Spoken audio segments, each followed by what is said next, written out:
You know what though? I've done anything with afterwards. Can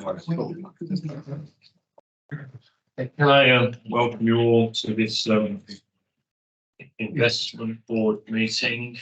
We've had the papers distributed and we'll work through the agenda.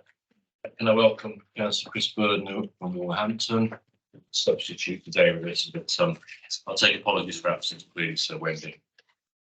Apologies, Chair, have been received. We just noted Councillor Simpkins. Apologies also from Councillor Thompson, but we have got the substitute. She's just coming in at this moment. That's Councillor Francis. Yeah.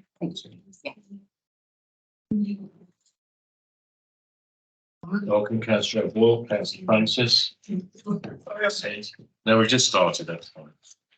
Are we forward? Yes, Chair. Thank you.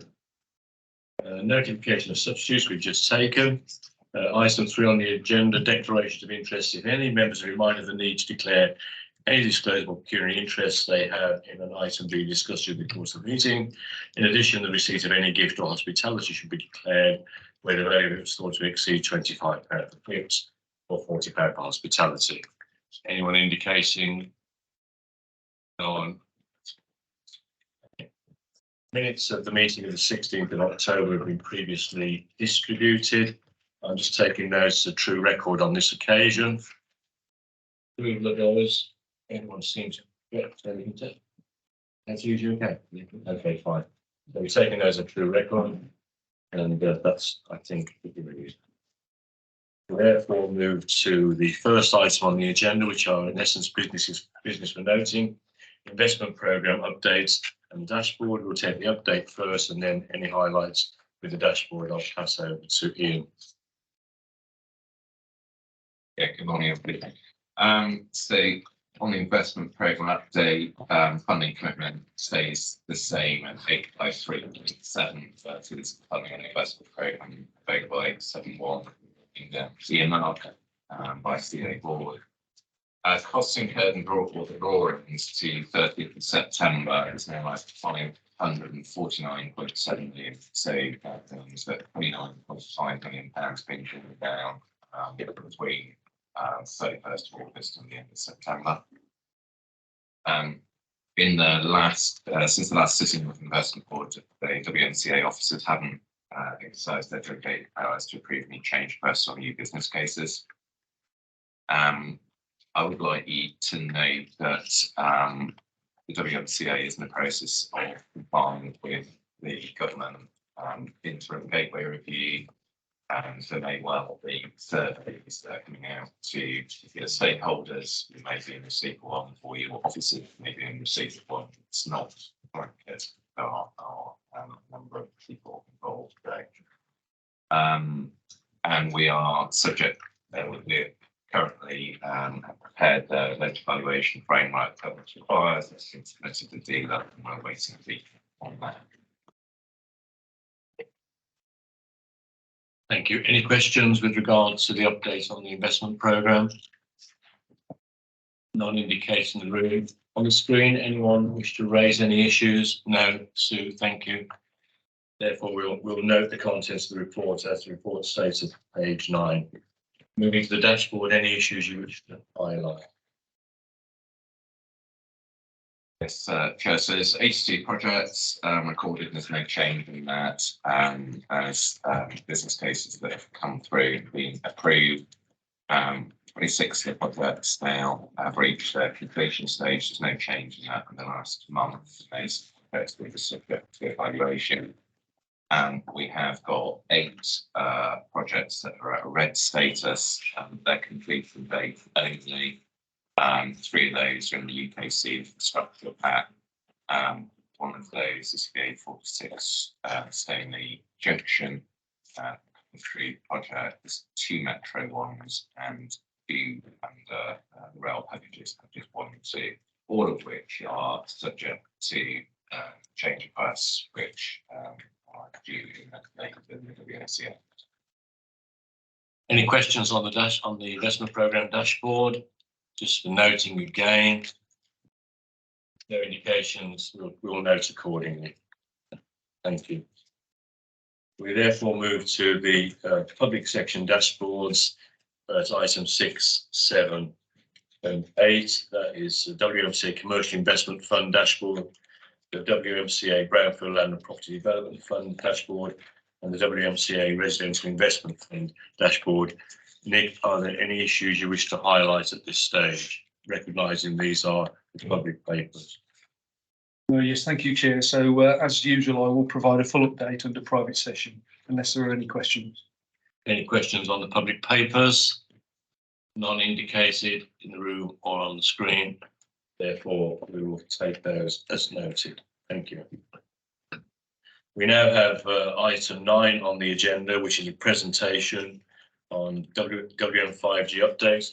Roberts, I think you're going to take this report for us. It's good to see you again, and thanks for coming. Thank you very much, Chair and all. Great to have the opportunity to give you a brief update on WM5G and where it is in terms of delivery. Just going to quickly pull up the slides on the screen. So I'm going to try and give you a short and punchy 5-minute summary, and please interrupt questions or ask questions at the end. So purpose of this is to run through very quickly the strategic context for WM5G, what we've delivered, where we're going next, and what this means for the region.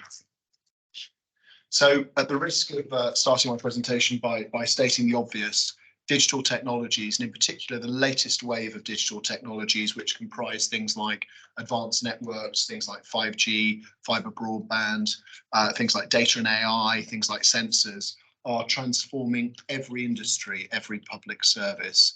And indeed, the average person in the UK spends well over 4 hours a day online, be that for work or for other purposes. So it's something that's pervasive, it's something that's incredibly important in all walks of life, and it's something that we need to continue to succeed in as a region. So WM5G was formed just under 5 years ago off the back of the region winning the opportunity to create the UK's largest 5G testbed.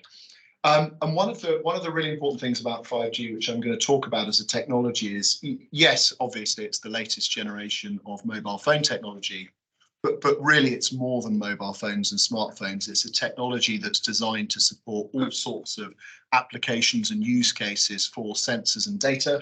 And it's a bit small on the screen, but if you do zoom in on the slide, you can see this is from a report done by some independent economists and Vodafone, summarising some of the use cases that we've actually done ourselves in the region around 5G, things like preventative maintenance, remote monitoring, all sorts of automation in areas like manufacturing, where we obviously have significant leadership in the region. And you'll see from some of the numbers in the table on the right, mass adoption of these technologies has potential to add billions in terms of economic growth to our region, as well as help with other levelling up priorities.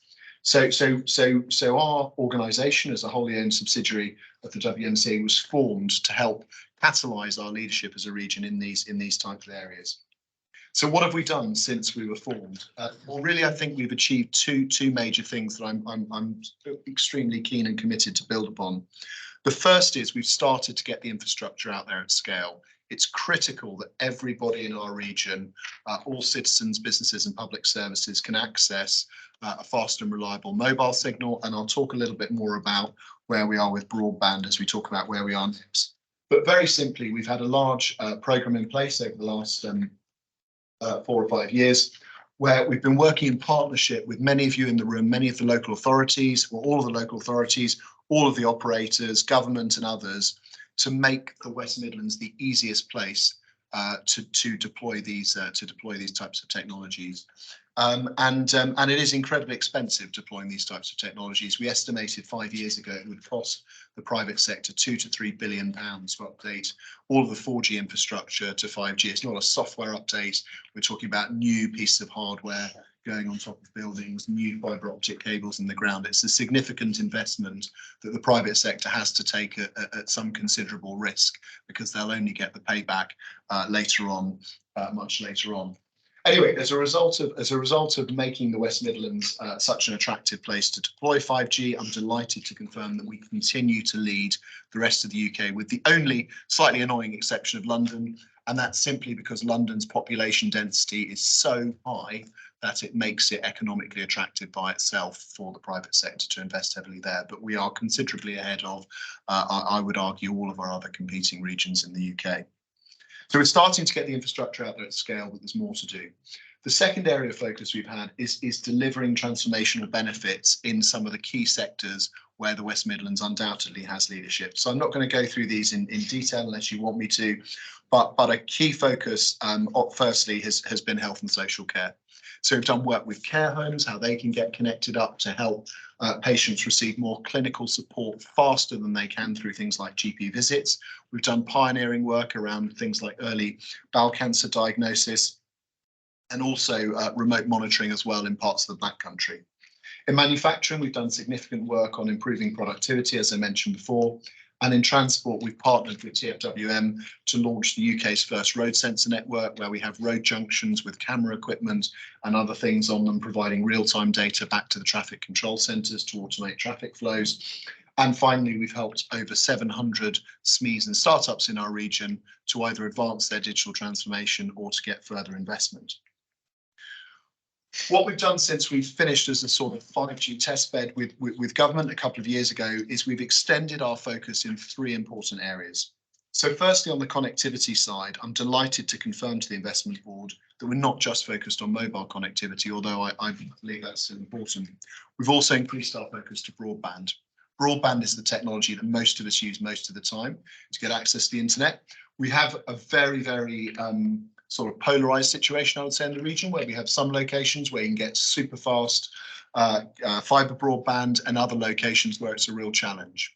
And so we need to help work with the private sector to fill in some of those gaps. And then finally, secondly, on the connectivity side, we're complementing the work that's going elsewhere in the CA around digital inclusion. So over 1/3 of households, according to the latest Ofcom data, are struggling to afford mobile and broadband connectivity. And we are working to promote so-called social tariffs, which are cheaper tariffs available to people who are universal credit claimants, so that hopefully more people can adopt these tariffs and afford to stay connected during these difficult times. Second big area where we're extending our focus is around health and care. So we've all observed, obviously, the increasing waiting lists, as well as ongoing issues with health inequality.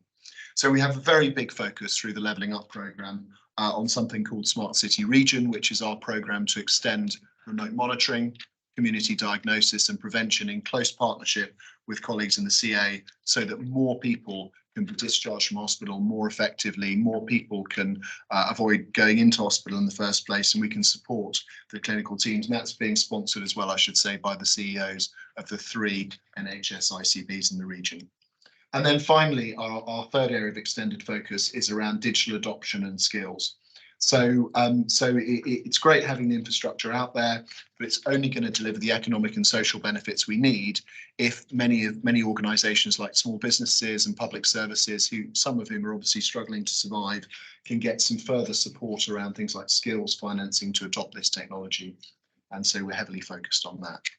So there are a set of targets around those that this is a very, very high level summary of, but they are encapsulated in a business case that we agree every year with the WMCA through this forum that I can go through. And I should say, as I think it's my penultimate slide, what sort of sits behind this is really 2, I think, very important things. So firstly, we are a small team of specialists.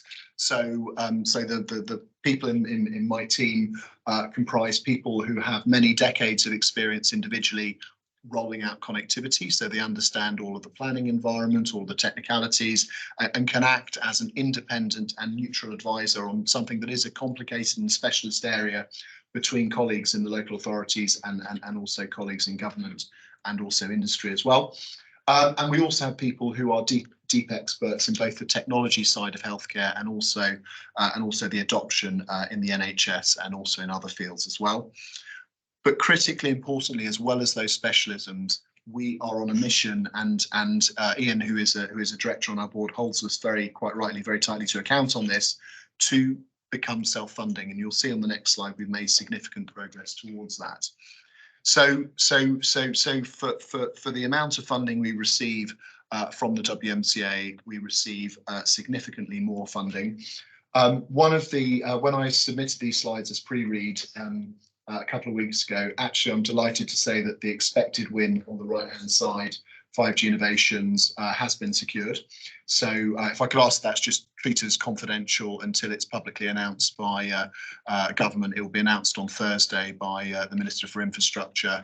But we have been successful in winning that competition, and that's important because, as well as all the other things we're doing, it will give us some funding to work further with the local authorities around accelerating digital adoption in social care and housing, and it will also give us investment to work closely in the manufacturing sector with our lead sponsor, Jaguar Land Rover Group, who obviously have a number of plants in the region. So what this looks like very simply is as you can see in the graph in the sort of top right hand corner, the amount of money that we're asking for from the WMCA is reducing significantly every year, and as I say, I think that's quite right. And what we're doing to cover our costs is we're finding external sources of funding.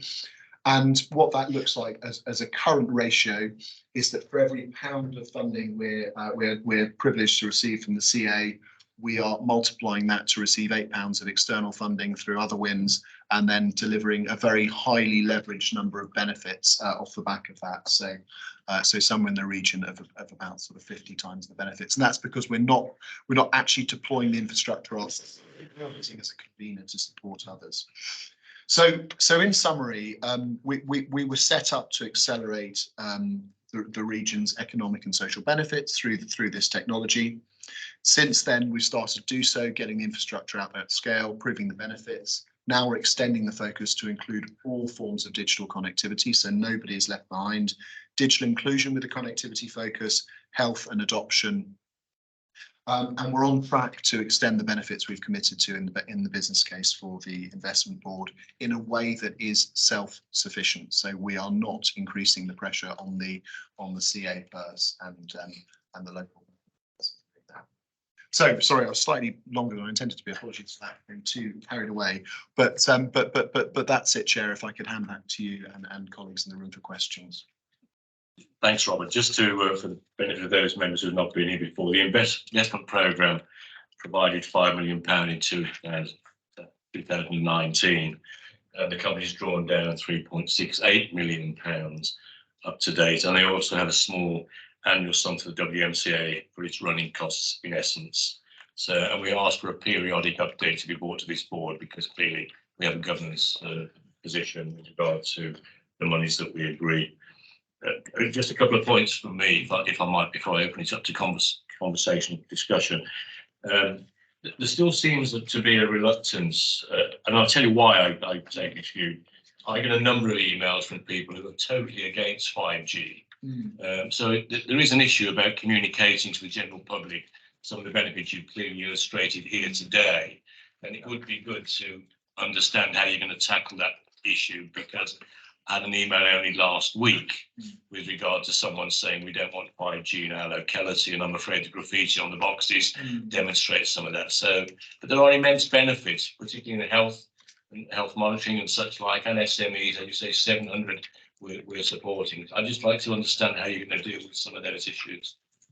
Thank you, Chair. I think you're quite right to highlight that. So we have been doing, so we have to communicate, why this technology is out there, but by explaining the benefits, as you rightly say. And I do think that the best area to start is the health and care side of things. So we have been running some comms with the CA, with local authority partners, starting to explain some of these benefits, but we'll have much more coming in the coming months as we start to scale up our Levelling Up programme and other types of areas. I'm also very keen as well, though, to look at how we can also get public feedback as well as obviously listening to citizens' justified complaints and concerns, also from people on the other side of the fence who are frustrated about lack of mobile coverage or lack of broadband. I have the responsibility sometimes of supporting the Mayor's office, for example, to respond to citizens and businesses who, you know, for example, not too far from here in the centre of Birmingham, can't get a fast enough broadband connection other than very basic copper. And so I think we need to do a better job and even more to explain the benefits to people. But I think we also need to listen to those who are also on the other side of the fence, very frustrated that they can't get the service that they need. And just my second point, and I think it relates to exactly what you just said. It's the not spots issue, which I think concerns us all, and certainly in my borough. But you've got powerful politicians here.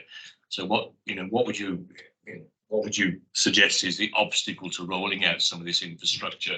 And is there any way that we could support you in actually achieving that? Because I have a number of hotspots, and quite surprisingly, quite close to large urban areas. It does seem quite extraordinary to me. And the jewellery quarter, of course, here has very poor coverage. I'm sure that you're more than aware of that. So is there anything we can do to support you in rolling out the infrastructure that's required for this proposal?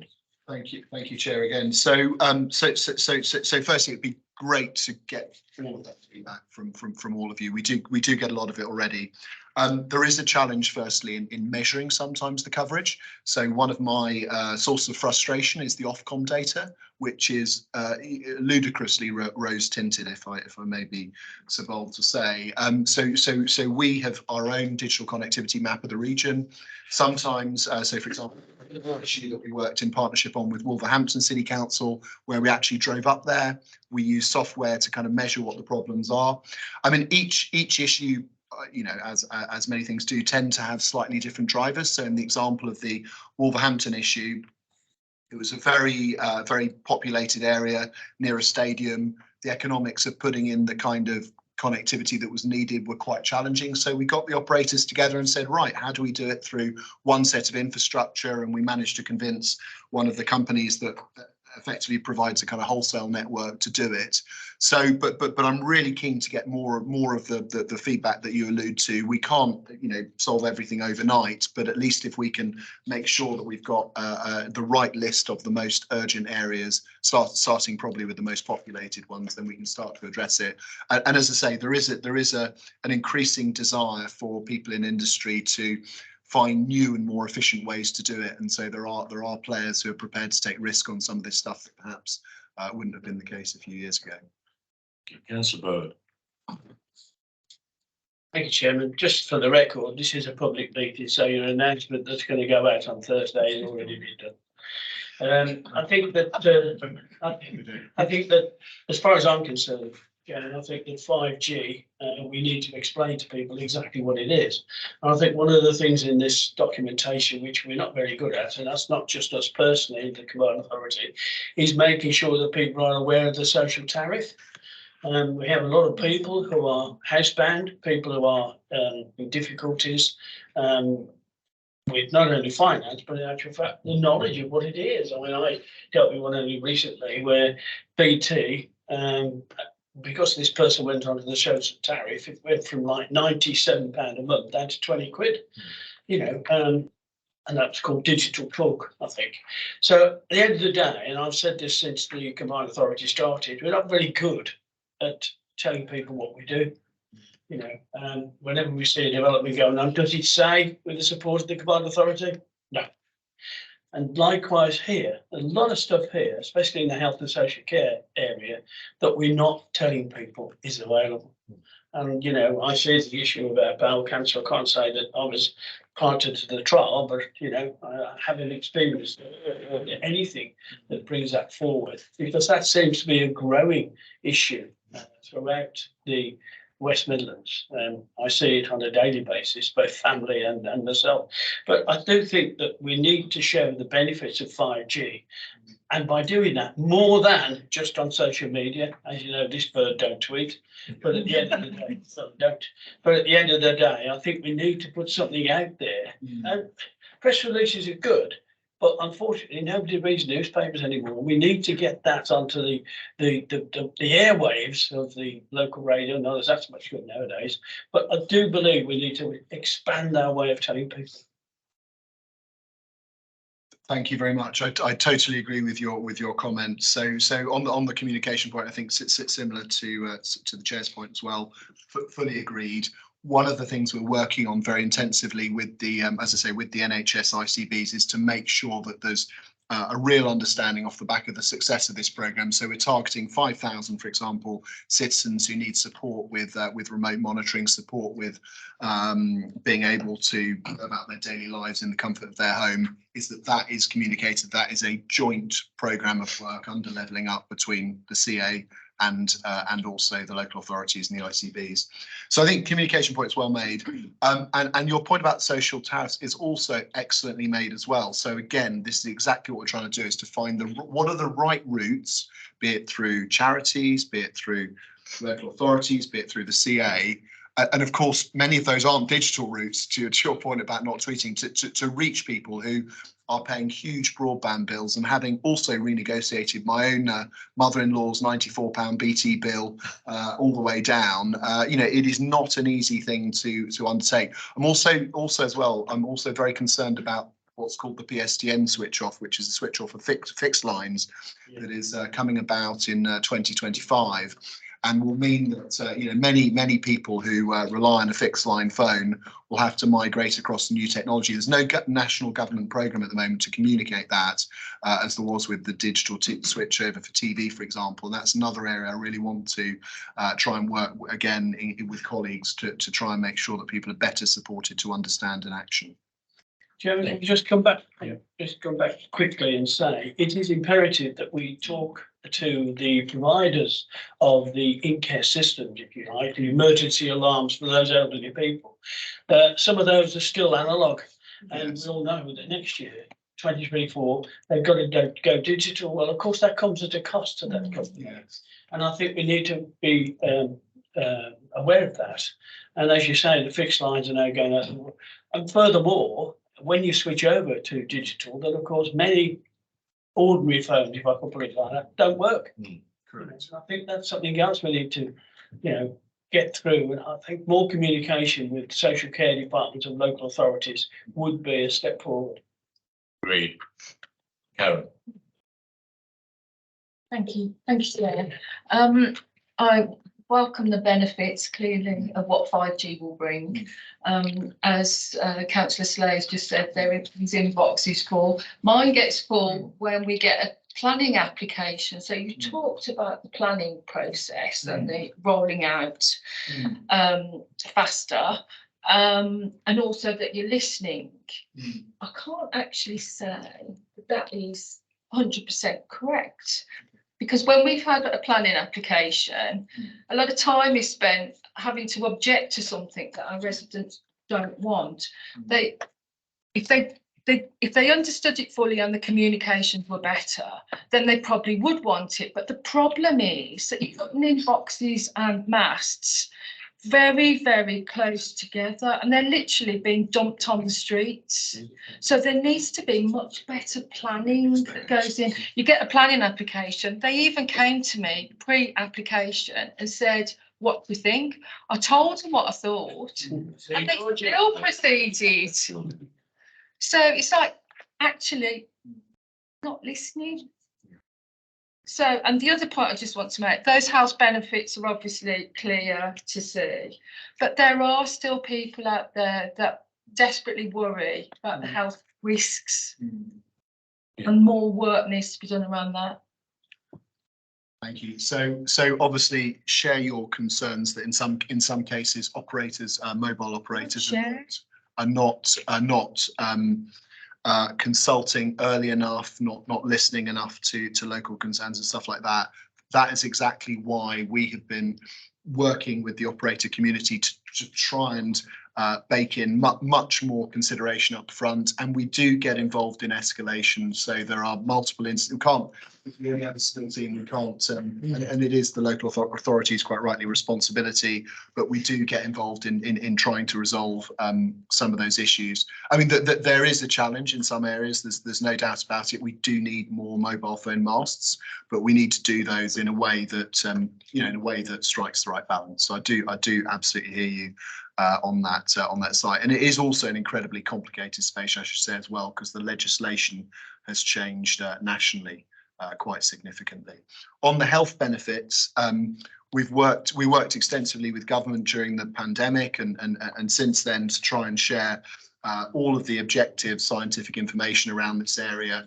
That there is no difference in the radiation that is used, the spectrum that's used for 4G, for 5G, you know, considerably greater risks of things like standing next to a microwave oven that people should be aware of. But it's very difficult, obviously, to convince everybody of those facts. So I think, to the earlier point, we also need to double down on the benefits as well. Yeah, and Thank you. can you say why they won't share the masts?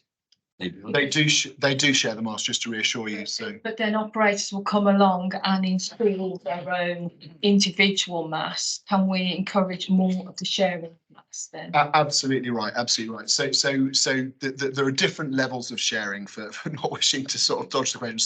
So the sharing of locations where the poles are put has been well established for over 15 years, and it's generally the case. So there are two joint ventures between the operators that tend to do that. The challenge is the electronic equipment that goes onto those sites sometimes needs separate poles, sometimes needs other pieces of separate infrastructure. We're doing everything we can to encourage more sharing, and there are powerful economic incentives for sharing in obviously more rural locations because it's more, and also urban locations where there are just not any more buildings that can have any more phone masts. So we are doing everything we can to encourage sharing, and these so-called sort of wholesale players who do this all for the operators are becoming increasingly prevalent because of that. So I think you're absolutely right. I think more sharing is the way to go. There is a little bit of commercial tension, I should say, finally, though, with operators who are trying to sort of, you know, get some sort of commercial advantage over their rivals in some locations for better coverage, but generally speaking, we are trying to encourage more sharing, and there is more move towards sharing. Thank you. Matt, please. Thank you.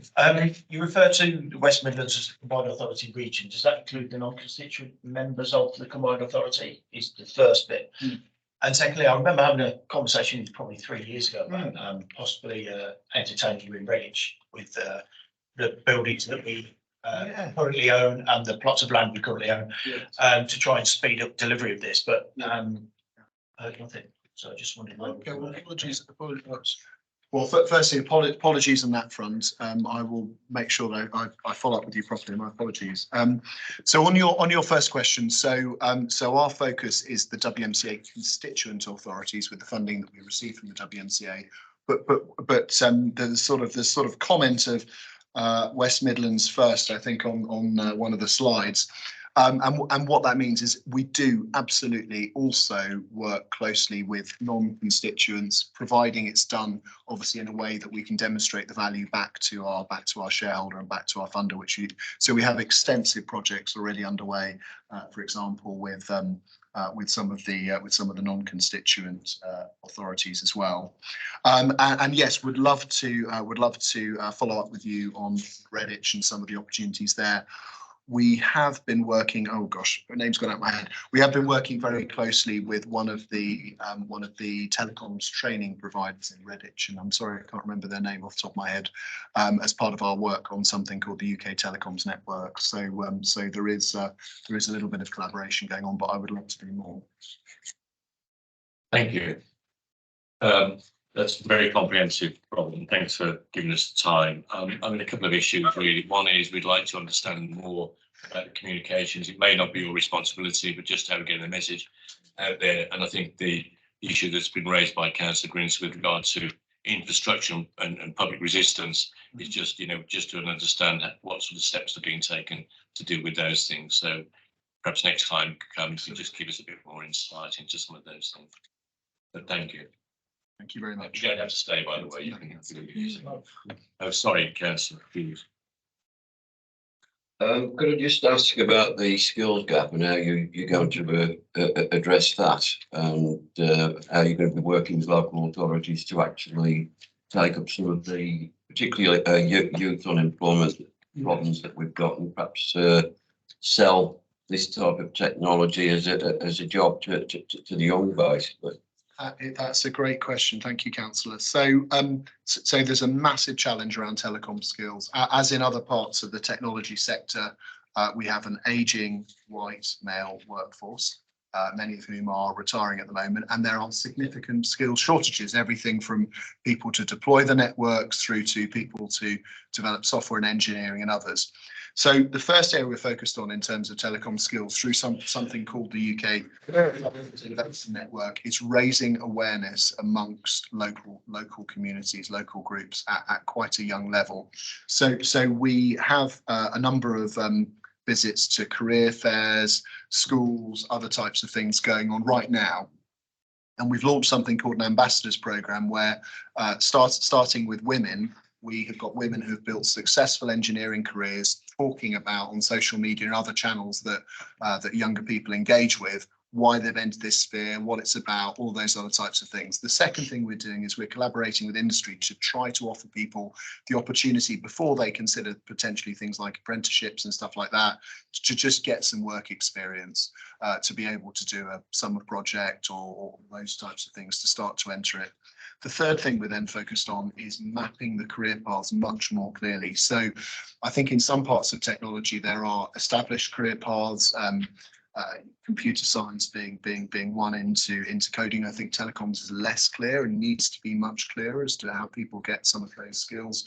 So our work in the skills space is still at sort of fairly early stage, or about sort of 12 months into it. But I'm pleased that you've asked the question, because there's a huge opportunity for us to, Ubertech, sorry, was the company in Reading, for us to collaborate with some of the private sector skills providers and also the FE providers to really try and help more people from some of our communities get a skilled job in that sector. Thank you again, Robert. We'll have that sort of things, perhaps an update at some point in time on the skills reconciliation. Fine. Okay, we'll therefore move on. Housing and Land Investment Programme business case. The recommendations are at page 51 of the report. It has previously gone to the investment panel on the 1st of November. But I'll tell you, I've got Rob's name against this, I think, is on the screen. I don't know who else. I've got Anne. No, Rob, I'll pass it over to you, please. Thank you. Thank you, Chair, and good morning to you and to members of the board. As you say, Chair, this is a business case, programme business case that has been to investment panel previously.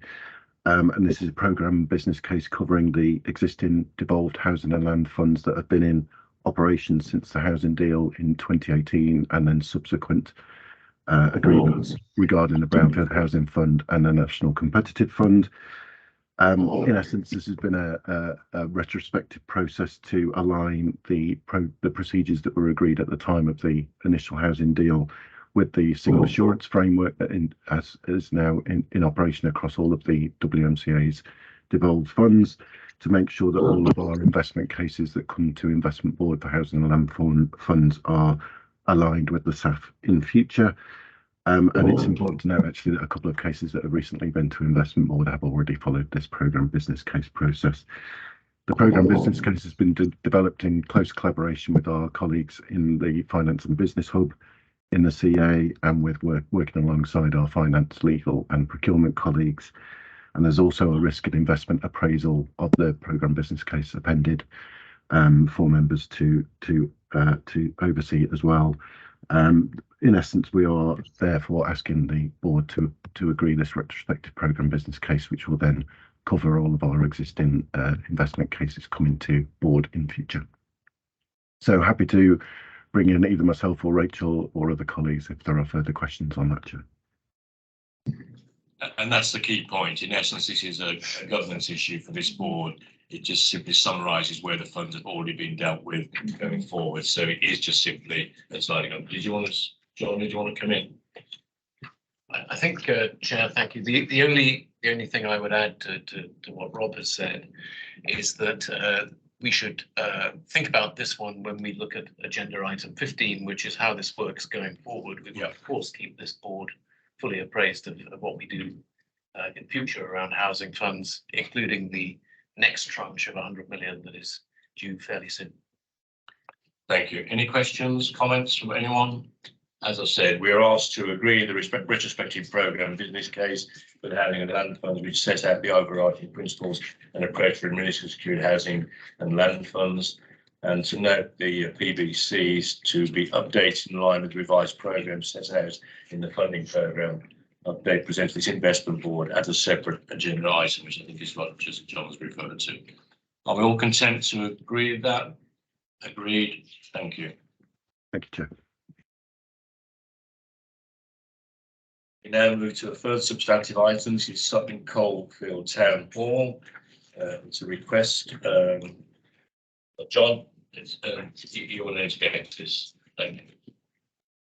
Thank you, Chairman. This is coming to this board, slightly unusual project relative to what we're doing in housing.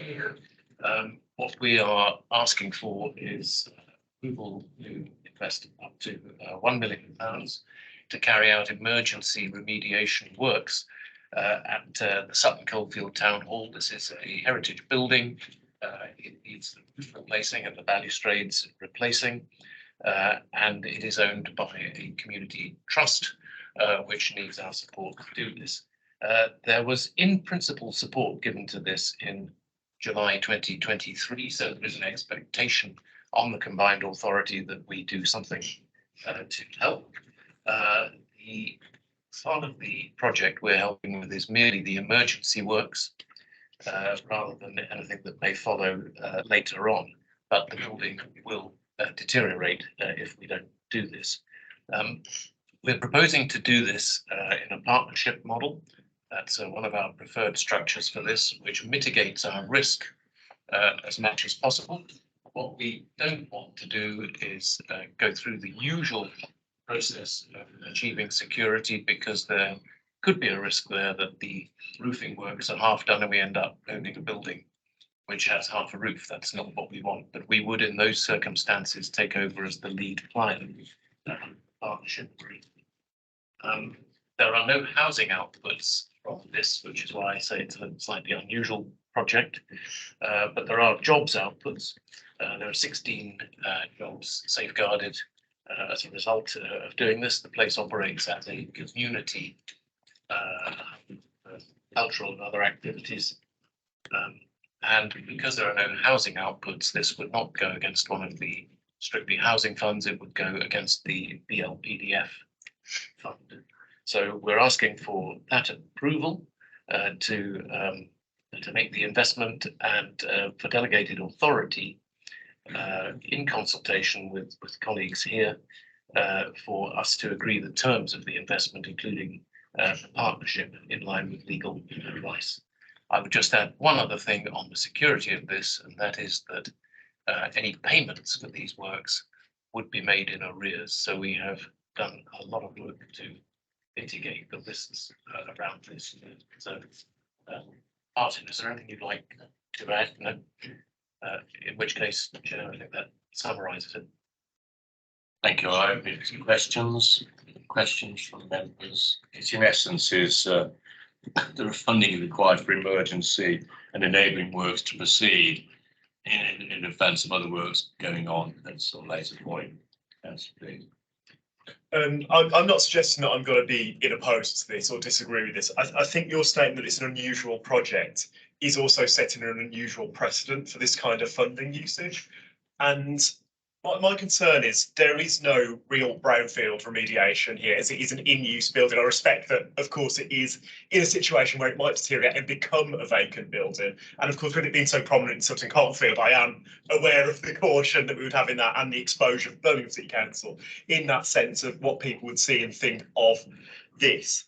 But my umbrage with the proposal comes with it feels as if certain parts of it are a bolt-on to make it achieve the aims of the fund rather than it inherently achieving the aims of the fund, and that potentially it could be better used to support other schemes which actually do appreciate the aims of the fund. I would just want a question of, have the other avenues been exhausted? Arts Council funding, I'm going to have to assume that the central government cultural funding, the Arts Council funding have been exhausted as pathways, but could you provide some clarity, just because otherwise I do have to say I don't believe it necessarily fits the core essence of what we believe this fund was for, but obviously please expand. Thank you. No, you're absolutely right. We have exhaustively explored all other options to keep this building watertight and standing, and we've failed to come up with any alternative, which is why it has come back to this particular route. Want to come back? Right, Councillor Hughes, please. Just thinking, could this be the first of many? Every local authority, I would say, has got public buildings that are in need of a great deal of renovation, if not emergency work. So, do we all take this route, you know, find an operating trust with employment being part of it, and get them settled into our town halls, and then come to the command authority for money?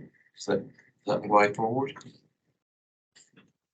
Well, I absolutely note the point, and it would be my hope that our housing funds certainly are absolutely used for projects with housing outputs. They may occasionally be mixed use with some other element to them, but it's an important point that you make. This is a case where there is really very little in the way of alternative, so it happens effectively this way, or I'm afraid it doesn't happen. Chairman, not opposed to what we're doing, although as we said, it's unusual. However, it wasn't so long ago that we were told we had a legacy fund from the Commonwealth Games, and one of the pillars of that legacy fund was heritage and community. Now, I don't know whether you explored that, John, but I think what we might want to consider, Chairman, is if we are supporting this, that we instruct our officers to look and work with the trust to actually get a refund, if you like, if that's the word. I point towards the Commonwealth Games Legacy Fund because there is one pillar of that which was deemed for heritage. It may be, John, that's not been it. But I do share concerns with the people around the table here of no housing outputs. But at the end of the day, I think we need to make sure that we cover ourselves constitutionally. But I do think we ought to work to try and get that refunded through another source. I know it's difficult when you're doing something retrospectively, so to speak, but at the end of the day, we've got to act now if the roof's not going to fall in. There is also the possibility, and not prejudging any planning application like come forward in Birmingham, but we all know that the police station looks like it's going to be sold, which is not a million miles from this particular site. There could be an opportunity for some Section 106 funding from there, which of course is a matter for Birmingham's planning committee, not for us. But I think we ought to perhaps put a marker down that if we are able to secure funding to get that back into our coffers, because the urgency of the situation is there. Thank you, Ken. Sorry, I didn't get through everything there. Just for the record, can you just Thank you, Jane Francis, Birmingham City Council. John, would you share with us where you applied to for funding first? Yes, indeed. I can ping you an email afterwards with a list of those sources we have spoken to. There's about half a dozen of the obvious sort of sources of heritage and culture funding, National Lottery, for example, being one of them, and there is others. But I will certainly, Councillor, follow up with you the full list.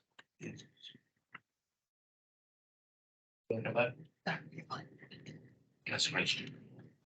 Thank you, Chair.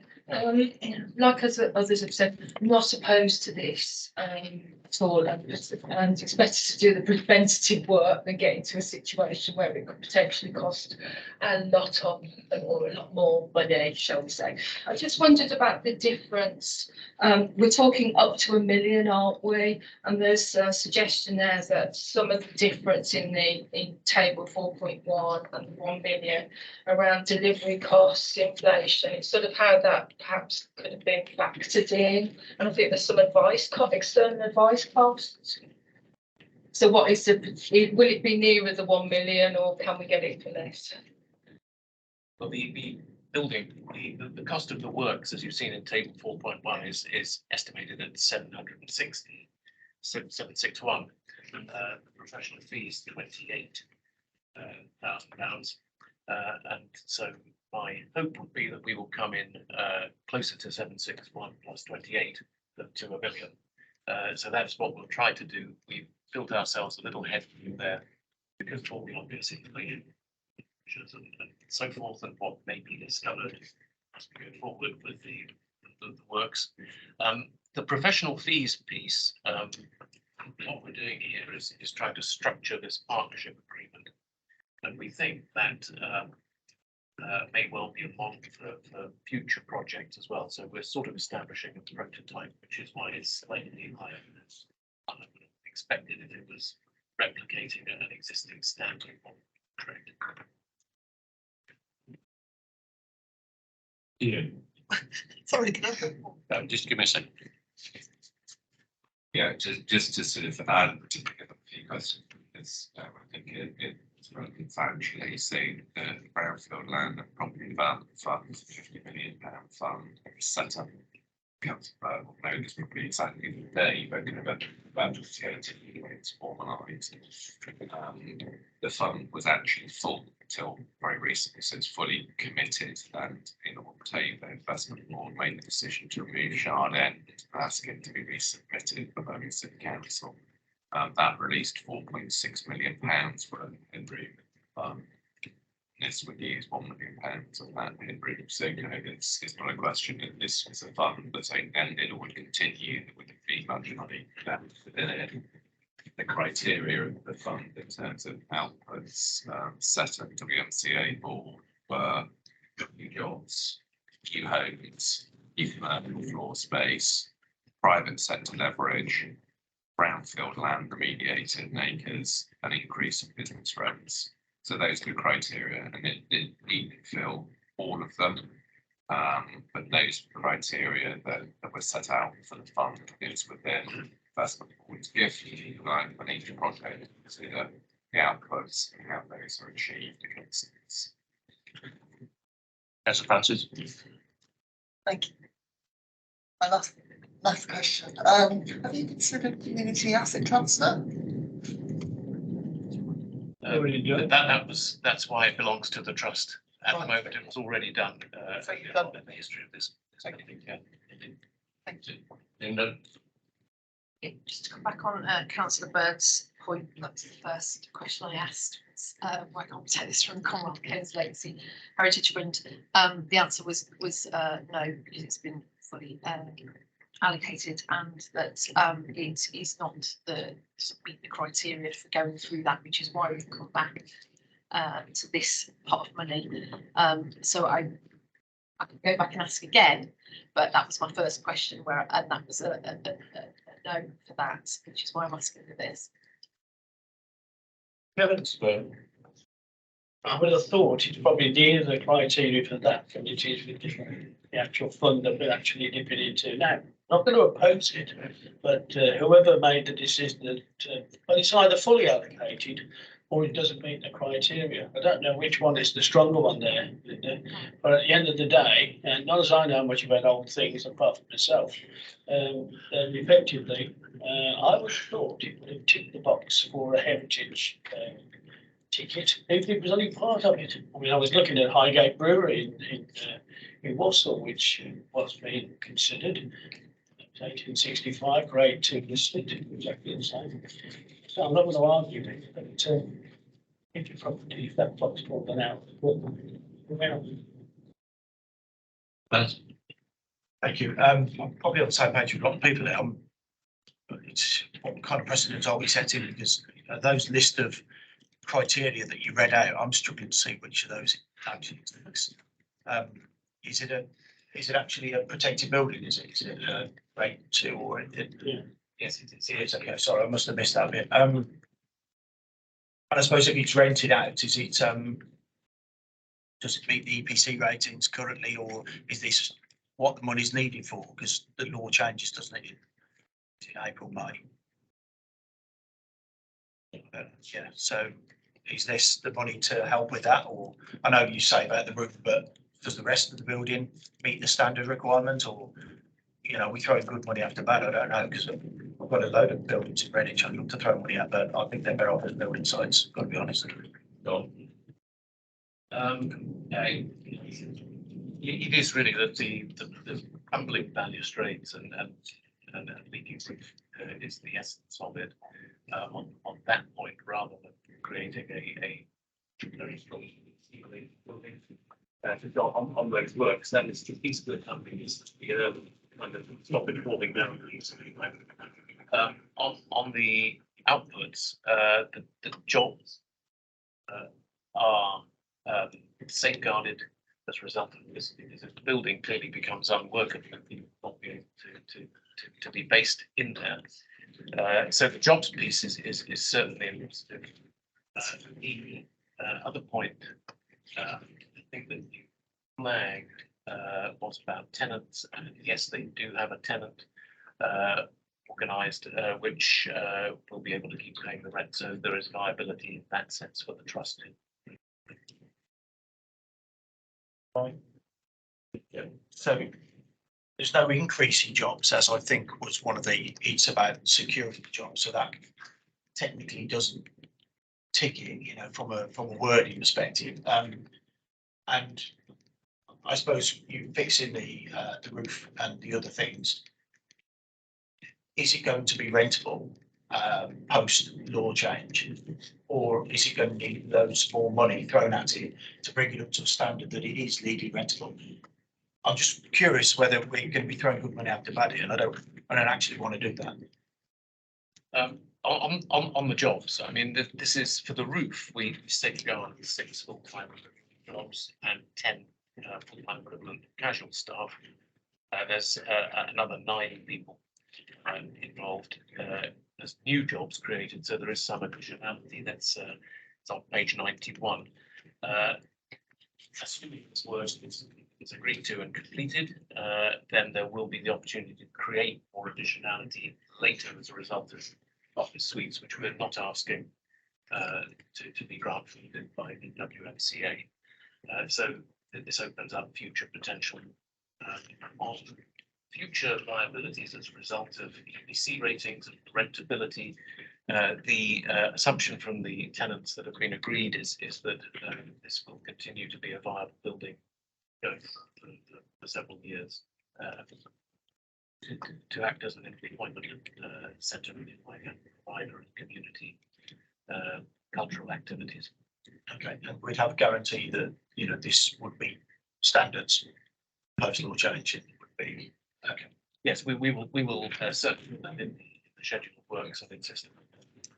Okay, that's can I just pick up one point? You need the microphone on, Martin.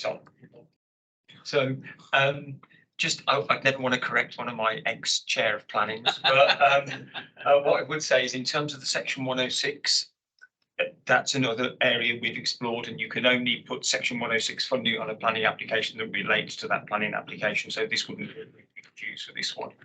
It just sits separately, unfortunately. Yeah, Martin, Professor Burton. Thank you, Chair. I don't want to say something sort of ultra warious of this sort of committee, but it feels as if there is a sense here that we may have privatised an asset while socialising their risk.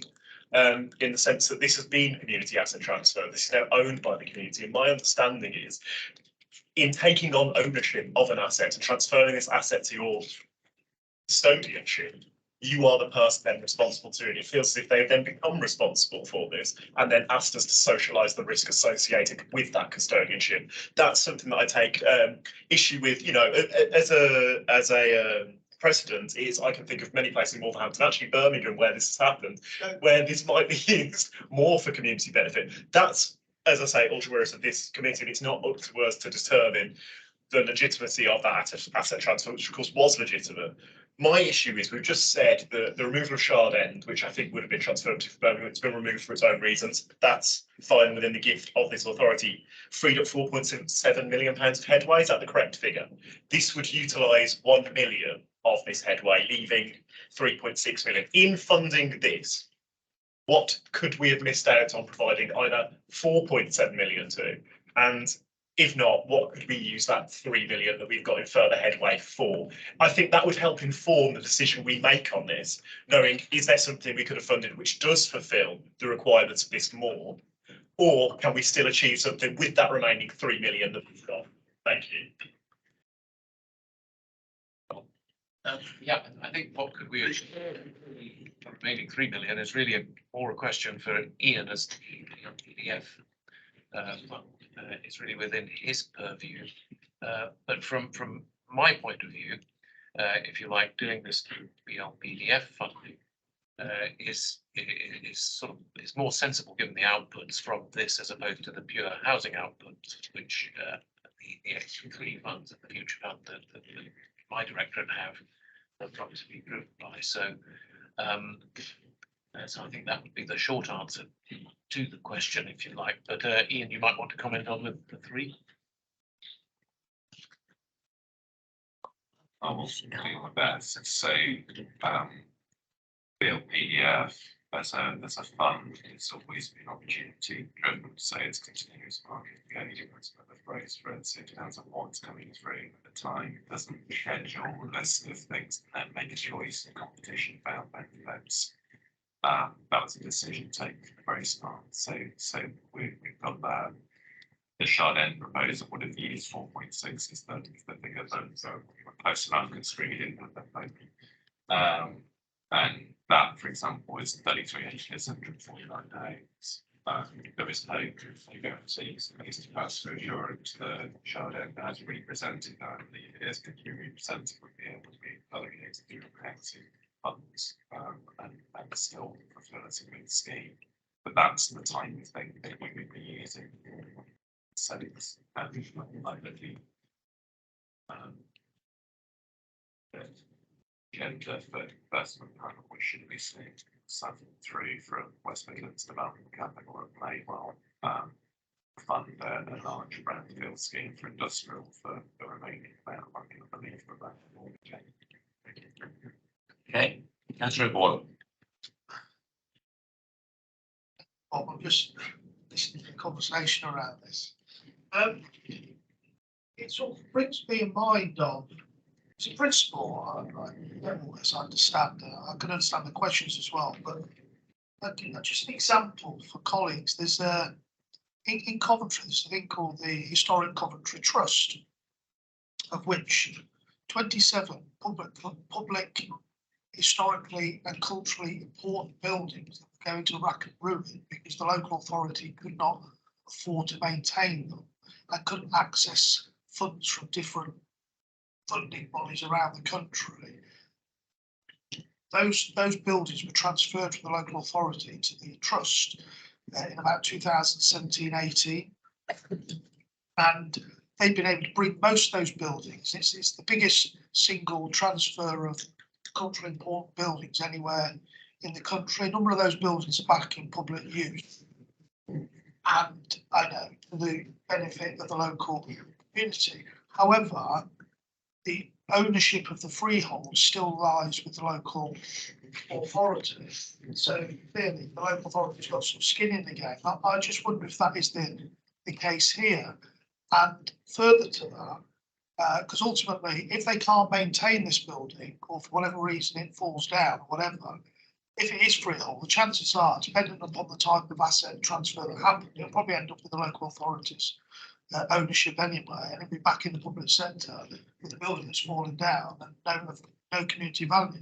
So I'm not sort of having a go at the questions, but I suspect there are some deeper reasons as to how we've got to this fact. But the other point is I might just want to pick up the phone to the chairman of the Historic Coventry Trust, because they're short of a few bob at the moment as well. I'm just wondering if it's possible that they could perhaps put a bid in to John and Martin and the rest of you for some funds to help support some of Coventry's historically culturally important buildings.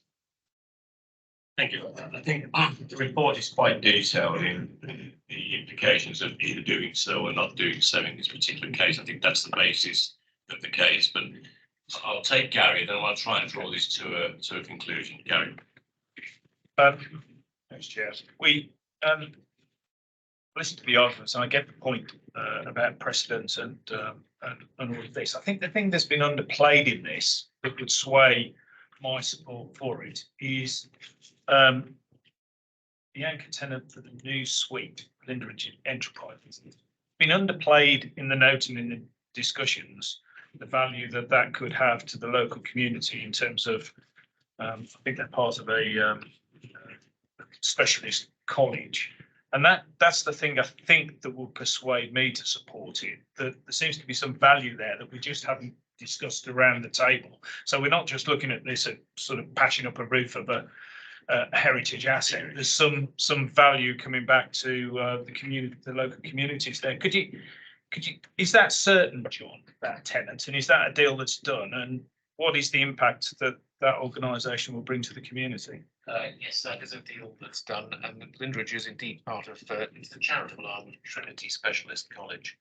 And they will be able to move this forward with cultural events and so on, and community events, which I think will help the community significantly. The other point which we have underplayed in here perhaps is that this is an important piece of placemaking, not terribly far away from a major regen project, which is West Church Street. So that's another kind of helpful aspect, Councillor. Just to go back on the other point about community asset transfer, just the history of this in the note is that there was a community asset transfer in 2018 from Birmingham City Council, which also transferred the freehold to the current trust. So there isn't, in a sense, Birmingham City Council as a backstop in any sense there as a freeholder, which is another reason why we're essentially having to do it this way.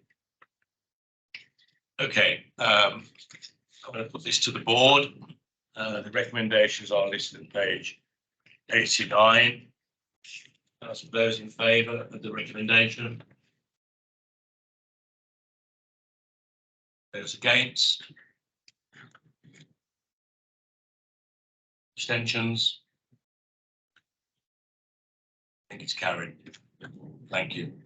Yeah, can I just mark on the table, sorry, that we continue to work with the trust to see whether we can get some funding that could see that come back to us.